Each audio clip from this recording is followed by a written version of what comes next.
Adventures with the Mayor!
Can I get a little peace and quiet in here?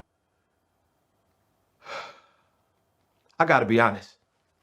It's easy to think about peace as a bubble. Ignoring the world so that you can chill out and get a little you time. Or maybe you think of peace as a simple agreement. You do your thing, I do mine. Then we don't have to worry about each other's problems or the ways we're different from each other. Or you might see peace as a big, grand thing. General, this treaty officially ends all wars. But true peace doesn't look like any of that. True peace is messy. It takes hard work and creativity. It says, how can I listen to you first before I speak? It says, how can I learn what it's like to walk in your shoes before I try to fix it? How can we get creative to find a way through? See, when you do the hard work of making peace, others can see God at work in you. That's why making peace is an amazing way to worship God with your life. Because worship, it's about more than just singing loud.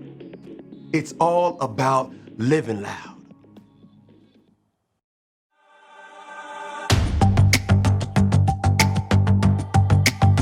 You're my courage, I don't have to be afraid. You're my fortress, no matter what comes my way. You're my treasure forever, yes, we'll be together always. Even when the days get harder, I know you'll rescue me. Even when the sky is darker, I know you'll bring me peace. You are my strength, you are my savior. Oh. Even when the road gets longer, I know you'll be with me. Even when the waves crash harder, your face is all I see.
It's your boy, Jacob, and today we're talking about peace. Peace is proving you care more about each other than winning an argument. So, if you had an argument with someone and you feel like that relationship is broken, peace can help you rebuild that relationship. It's like building a bridge. Bridge. You can build a bridge out of anything. Legos, popsicle sticks, spaghetti, and even trash. Sometimes we throw things away without thinking about how much we really need them. So I'm going to recycle this big, beautiful bin of garbage by building a bridge. Let's do this!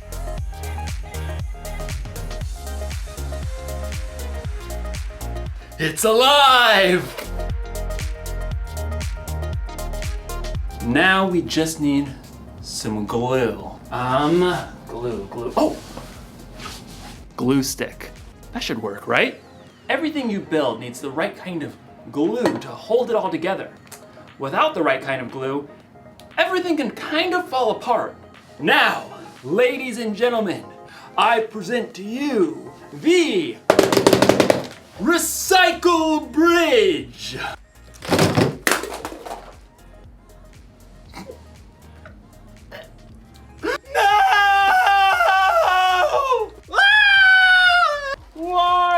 You see, it's hard to make things stick together when you don't have the right kind of glue. As you'll discover in today's story, helping people stick together takes the right kind of glue too. So, stick around. You see what I did there? Stick. The Bible. It's 66 books of history, stories, letters, and poetry that fit together to form God's one big story. The epic adventure of how He created us and loves us so much that He made a way to rescue us.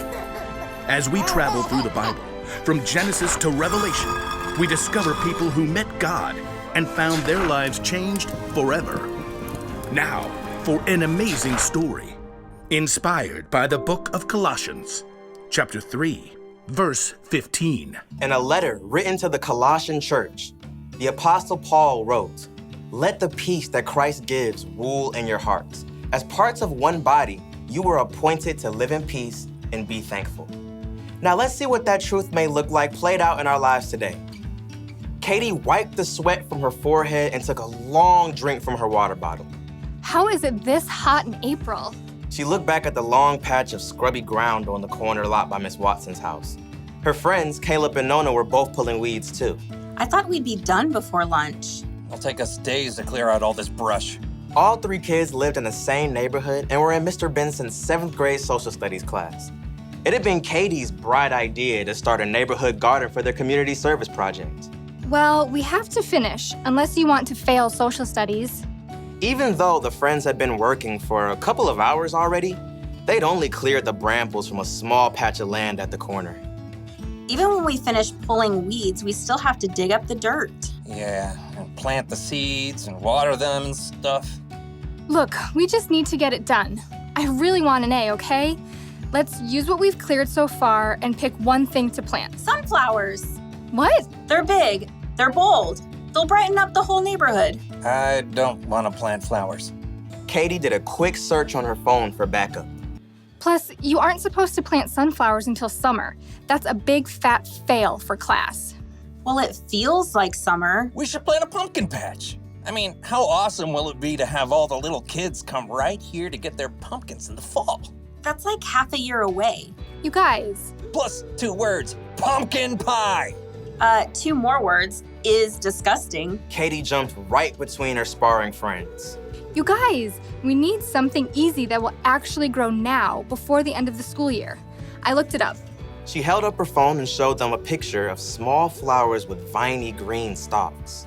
What are those even? You have got to be kidding me. Katie checked her screen again. Petunias. We can plant them right here by the stop sign. They grow super fast, we'll get a good pick for class, and then we're done. I thought the whole point of this was to help people. Petunias are nice. This is ridiculous. Something that small will just get overrun by all the weeds we haven't pulled. You got a better idea? Yeah, sunflowers. You know, something big and beautiful. Or pumpkins. Katie ripped off her gardening gloves and hurled them into the dirt. Fine. Do your own community service project. You're quitting the garden? It's not a garden, it's a weedy dirt patch. I'll do my own project. Katie grabbed her water bottle and her tools and stalked off. I cannot believe them. At home, Katie kicked off her muddy shoes and hurled her dirty gloves on the floor. How'd it go, sweetie? Awful. We hardly cleared any weeds, and Nona and Caleb wouldn't listen to my idea about what to plant. It is a pretty big project. I'm doing my own. Isn't it a group thing? Nona and Caleb don't even care about the grade. They want to do all this stuff with pumpkins and sunflowers and stuff we'll never even finish. I get it. It's a lot easier to keep it small, but it's up to you whether you want to hold on to being angry or go make this right with your friends. They started it. Look, God designed you to be at peace on the inside, peace with Him and with others. Okay, yeah, I don't know where to start. You could start with more help. I bet Miss Watson would be willing to lend a hand since that weedy patch is right by her yard. Maybe. Oh, and Mrs. Garcia is always trying to start a garden in their backyard, but she says it's too shady. Maybe she'd like to help. Katie nodded slowly. After lunch, she took a trip around the neighborhood and spotted Caleb shooting some hoops in his driveway. Then she dragged him across the street to knock on Nona's door. You realize I don't want to talk about this? I don't want to talk about this. Just give me a minute. Both of you, please. Caleb and Nona stared at Katie, arms crossed. I'm really sorry. I got so stuck on making an A that I didn't listen to your ideas. I was just so hot and frustrated. Katie's friends waited. I talked to Mrs. Watson and the Garcias and that family with the little kids by the stop sign. They all want a garden, like a big vegetable garden. They want to help us. Really? We could clear the lot pretty fast with that much help. And we can plant everything, tomatoes and beans and carrots and sunflowers and pumpkins and whatever people want to eat. We'll have to help keep it up over the summer though. All the way to pumpkin season. Exactly. Okay, I'm in. Caleb gave Katie a high five. Then they both turned to Nona. She hesitated. Okay, sure, but you're not gonna get me to eat pumpkin pie, because sweet potato is way better. Deal. The Garcias can help out tomorrow afternoon, so we can get back to it then. Katie headed home, relieved that she was on good terms with her friends again and at peace on the inside. She was living out the truth of Paul's words. Let the peace that Christ gives rule in your hearts. As parts of one body, you were appointed to live in peace and be thankful. Some days, people are hard to get along with. Your sister spills milk on your homework. Your mom packs your lunch with that weird kind of bread you keep telling her you don't like. You have an argument with your friend over your group project. You just want to yell at everybody. But the Apostle Paul reminds us in his letter to the Colossians, let the peace that Christ gives rule in your hearts. As parts of one body, you were appointed to live in peace. Do you hear that? It's your job to make peace with the people around you. It's one of the things that you were made for, but you don't have to do it alone. You can have the peace that Christ gives. That kind of peace is strong and powerful. It's the glue that holds relationships together. So, if your sister spills milk on your homework, be quick to forgive. If you're in an argument with a friend, be patient and listen. And if you feel like yelling at everyone, count to 10, or yell into a pillow. Or better yet, ask God to give you peace. Don't throw away a relationship without thinking. Peace is more important than being right. Here's the one thing to remember today. We can make peace with others. Think about who you need to make peace with today. Ask someone you trust for ideas on how to take the first step. You'll probably need a little creativity, and you'll definitely need the right kind of glue. Super glue. This ought to do the trick. When you see me next, I'll have a bridge that will truly last. Well, I'll see you next time.